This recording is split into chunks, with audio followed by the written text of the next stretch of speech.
Hey guys, today we're going to tackle the unmentionable on the 2014 Silverado here. This truck's got 140 some odd thousand miles on it, and I have not touched the spark plugs. I'm pretty sure that they're original to the truck. In fact, I pulled one the other day just to look at it, and they're starting to look, they still look pretty good for 140,000 miles, but they should have been changed probably 50,000 miles ago. I've personally been neglecting this because this is a job that I've read on a lot of forums, tons of people hate, but it's not a terrible job. I'm gonna walk you through it literally in my shorts and my flip-flops, and if this guy can do it in shorts and flip-flops, I promise you can do it too. There's not just a whole lot you need. You need 8 spark plugs, which I'll show you when we get in the shop. Leave a link, some dielectric grease, and then some Torx bits to remove some stuff. You're gonna look at this first and be like, oh, this is kind of monotonous, so to speak, but I promise whenever we tear out what we need to, it's gonna make the job so much easier. And then at the end, I'll give you an idea how long this would take me if I wasn't videoing. So let's get the truck in the shop and get started. So before we get started taking things apart, I'm going to show you what I've got here. I've got just a little, I like the Loctite brand. It's dielectric tune-up grease. This is, we're going to put these on the back of the plugs. And then in this Amazon package, I bought 8 original, because the way I look at it is AC Delco is the original manufacturer. This is the exact same model number. And if these plugs can last 150,000 miles without too much issue, why couldn't another set? For 56 bucks, I bought this, and then this was maybe another 5 or 6. So this is all that we really need. And then I'm gonna set up a light so you guys can see obviously what I'm doing here. And then I've got some Torx bits that I need to take over there to take the wheel well liner out. Yeah, I know, it sounds like a pain in the butt, but just watch, there's a lot of logic to this. So I've started this little project out by just taking my garden hose and spraying off this liner. I don't know that they're all like this one. I think some are plastic, but I've got the High Country, and it's kind of a carpeted material in here. So I wanted to get all that dirt and crap off before I got started. So now all I'm gonna do is I'm gonna start running around this liner, and you're gonna see there's a bunch of little bolts that are, I'm gonna guess oh goodness gracious, they're tiny. Boy, they're a lot smaller than what I gave them credit for. They are let's see, can you guys see this? It's T15. I've got my handy little ratcheting Williams screwdriver, so that's what I'm gonna use for this process right here. Obviously you can put this on a ratchet and do it that way, but I think what I can do is I can take this screwdriver and I can get virtually all of these just by turning my wheel. And even if not, I can throw this on a 1/4 inch ratchet and probably get them out.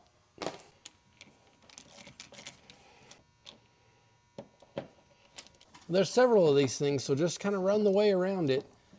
And I can see there's some on the outside of the fender, and then there's going to be some on the inside of the wheel well too. So just look them over. And what you'll find is, because I've actually done this before, I've taken the wheel well liner out. What you'll find is that if you're pulling on this and you're finding that it's not wanting to come out, you've probably missed one somewhere. So just be patient and careful, and it will come out.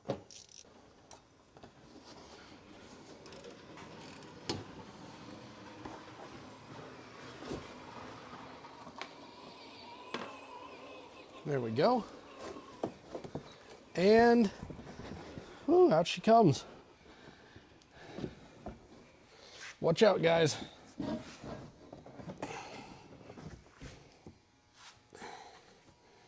So now, guys, check this out. We can see, now that we've got that out of there, check it out. We can get to all 4 of those spark plugs extremely easy on this side. The benefit to this method over going through the engine bay is the fact that the front 2 right here, 1 and 2, are easy to get to, but 3 and 4 on the back side from the engine bay are kind of a nightmare to get to. And on the other side, it's virtually impossible unless you pull this liner out. Now, yeah, it's kind of annoying that you have to pull the liner out, and I don't know why GM put like 15 of those T15 bolts in there, but I will say that taking that off is gonna make this process so much easier. So now all I'm gonna do is, if you want and it makes you feel more safe and comfortable. In fact, that's probably the right thing to do. Disconnect your battery so there's no risk of shock, and there really shouldn't be unless you're turning the key on and trying to send power to it. Don't grab it by the wire. I'm not replacing the wires because the wires are probably still good on this thing. But get on the metal part and pull it off. See how that came off right there? We're going to do that for all of these.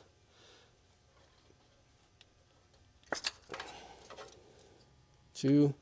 And you can use a pair of needle nose if you want to get on that little metal aluminum bit around it if you want, if it makes it easier for you. Now I'm going to take a 5/8 inch socket on a massive extension here with a ratchet, and I'm going to get on each one of those spark plugs in there. I apologize, the lighting's probably not the best.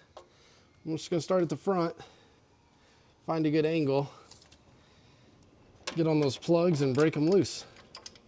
In fact, this one's going to be too long. Should have never done this one. So there's one, and you can see it's not in terrible shape, but we're going to go ahead and replace them anyway. So we're going to do that to all four. Okay, now that they're all broke loose,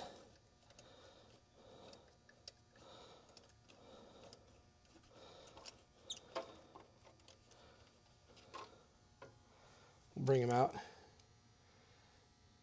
inspect each of them. You can definitely see some carbon buildup on that one.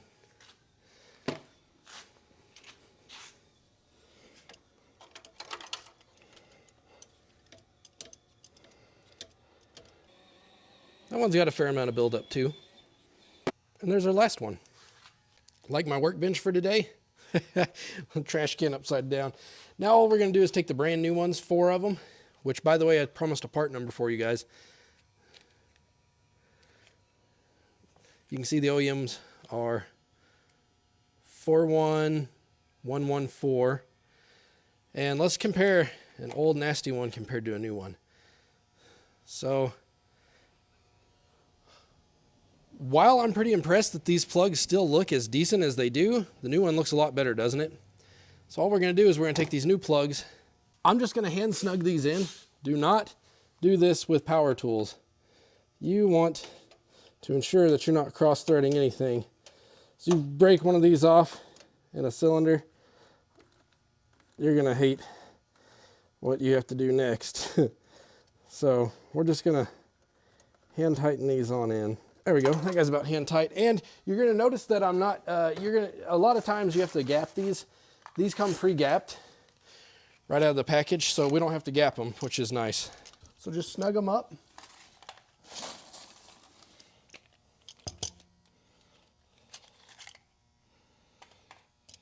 One by one. See that one?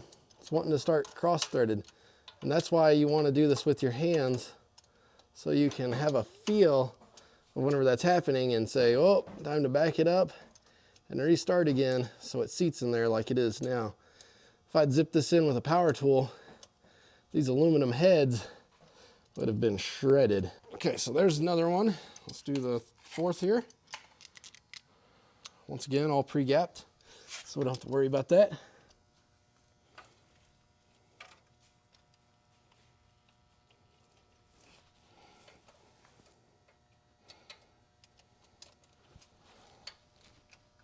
And these have a very specific torque spec, 1 to 13 foot-pounds. This is something certainly, guys, I wouldn't skimp on. So I've got my torque wrench, you're gonna see here. And so it's 11 to 13 to be safe. I'm gonna go right in the middle with 12. Torque these down right. A lot of folks will tell you, if you don't have a torque wrench, just go buy one at Harbor Freight. They're fairly inexpensive. But if you don't have access to one, get them hand tight, and then once they're hand tight, maybe 1/8 of a turn. Like, see right there? Yeah, that's maybe just 1/8 of a turn once it's tight with a wrench. And having several extensions helps me too. That way I can work out here, and hopefully you guys can see on your end.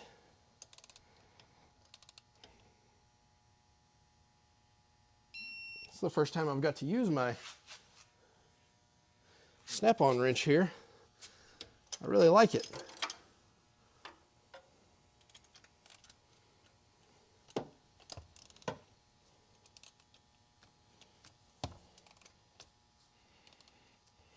See, that one wasn't even close to being tight. It needs a lot more tightening.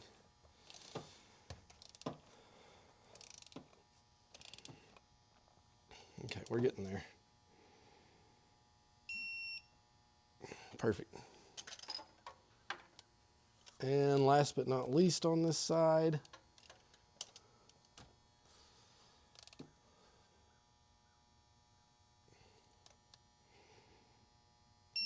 make sure you're supporting your extensions while you're doing this too, so you don't get a false reading. There we go. We got them all done. So now, let's get some of that grease on there. Probably inside of the boot's gonna be the best place. So you can see this just slides right off like that. So I'll take some of that dielectric grease.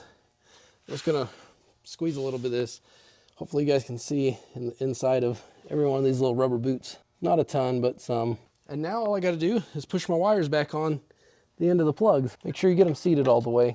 Other than putting the wheel well liner up, this side's done. This side was easy. This take, if you weren't filming, maybe 20 minutes. There we go, driver's side's done. Got everything put back in. I'm gonna take a little break just because I'm running out of time for now personally. I'm just gonna set all my tools over here. Yeah, I would say right now, if I didn't set up for filming and everything, maybe 30 minutes. Taking the liner off, 10 minutes. Actually changing the spark plugs. It's not hard, it's really not. Maybe 10 minutes on that, and then another 10 minutes to put it back up. Taking the wheel well liner out is the worst part. If you've ever changed spark plugs, this is this is kind of trivial, at least on the driver's side. We'll do the passenger side here before long, and I'll show you how to get to that number 8 cylinder way in the back. I've kind of preached to you guys about this in the past. You're gonna notice how I had a flipped up side down trash can the other day. Having a mobile tool cart that you can throw all your tools on, and a little just silicone. This is actually a little like to make ice cubes to throw bolts in and stuff. This will change your life right here, guys. If you tinker very much, this is a must-have in my book because it keeps everything organized, more efficient, and you will work faster. Nonetheless, all I'm gonna do, and I'm not gonna video it because you got to see it on the other side. I'm going to, just like we did on the other side, pull this liner in here, and then I'm gonna show you the spark plugs in here and we'll change them out. Boy, we got her whipped now. I just gotta pull this thing out. I actually used my 3/8 impact to remove all of these, the ones that I could anyway. And I bet I'm 5 minutes now for pulling this liner out. So if you got the right tools, it does make the job go faster. Uh-oh, looks like I missed one down there. We'll get that, but I'm still right at about 5 minutes. Okay guys, while you weren't looking, because they're super easily accessible and it's literally just the same as the other side, the first 3 right here are actually even easier in my opinion than the other side to get to. The stickler here is that one right here. See how you don't have much room to work? That's the one that everybody hates, and I'm gonna try to set you guys up in the best angle that I can here to show you how I'm gonna get that thing. If you got this liner off, it's really not that bad of a task. I've been delaying it, but now that I'm seeing it, it's really not the worst thing ever. Okay, let's get started here. So I'm just gonna take my pliers, just like all the other ones, and we're gonna pull it.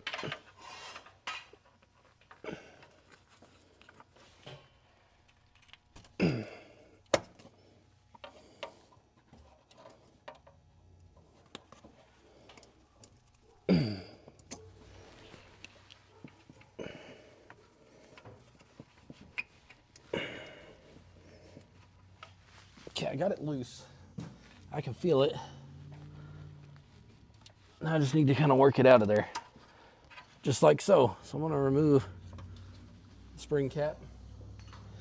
Now, I'm gonna pull this plug up kind of out of the way. So hopefully you guys can see what I saw a guy on the internet use. And lucky for me, I'm pretty fortunate here, I've got one. He used a 1-inch extension, and where these really come in handy is, see, it's designed to wobble a little bit. So if I put this on, let me bring it out so I can kind of demonstrate this. So if I put this on all the way, it has no wobble. If I bring it out just a pinch, look, It's got some wobble, and I got some flexibility there. So I'll put this on my ratchet. Let's see if we can get that thing out of there. Put my finger on it so I know exactly where it is.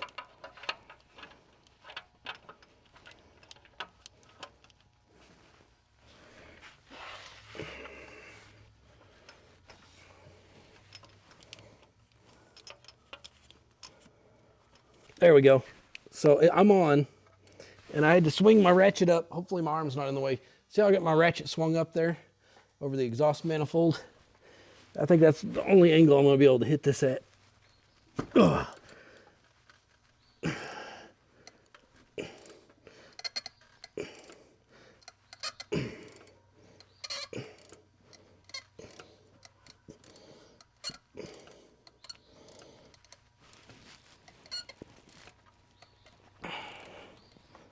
Actually, guys, this isn't bad. I have done a lot worse jobs than this. Now, if I can get my ratchet out of there, I think I can get it off my hand now. Set my ratchet up here. Let's see if I can twist that out by hand now.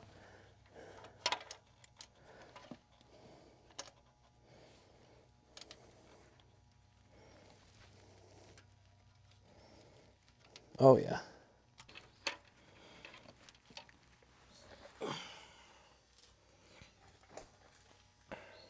There we have it. New one going in. Now, I will say a little bit of a trick to this one is that even with my fancy snap-on torque wrench, I'm not going to be able to fit it in there to torque this thing down.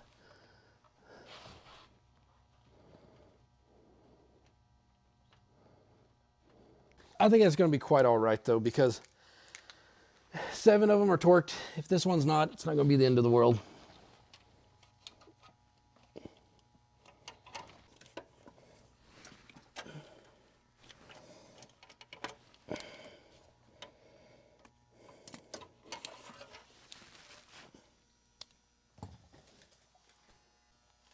The real trick right there, at least in my opinion, is, I've heard somebody say this once, probably my dad, the right tool for the job. That absolutely is where this is a snap-on 1-inch extension. If you had something any longer than that, it's going to be too long. Any shorter, it'd probably be too short. And then it doesn't have to be snap-on, but how the end allows for that angle, that is what made the difference right here, for me anyway. See how I was trying to demonstrate earlier? It goes on partially, like that. And look, you've got like 16 degree of swing there. And if you need it to sit all the way on, then you can certainly do that and it's straight, little to no wiggle. But that's the tool to have right there for this job. And the way I look at it, guys, I know I've preached this in past videos, but the way I look at it, if I took this to a dealership to do this job, guys, quote me down below if you went to the dealership to have your spark plugs changed on this pickup.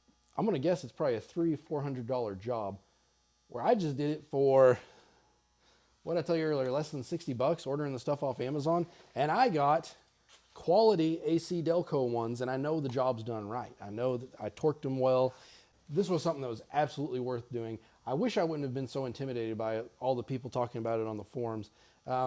Is it kind of a pain in the butt? Yes, I'm not going to lie to you. Is it a hard job? No. To me, this is not a hard job at all with this 1-inch extension right here.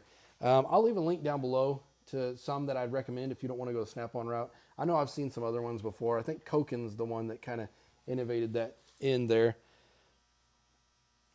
But that's pretty much it. I'm going to button this thing back up. You guys don't need to see me throw the fender back in, and then clean my tools up. That's another thing. Clean your tools up and put them away whenever you're done. That way you can find them for the next time. That's all there is to this job, guys. It's really easy.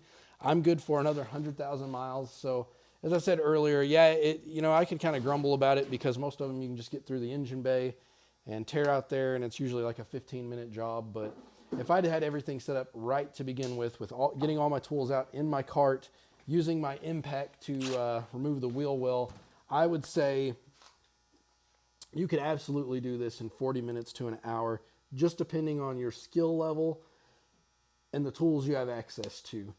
And if you only have to do it every 100,000 miles, then is it really that big of a deal? To me, no.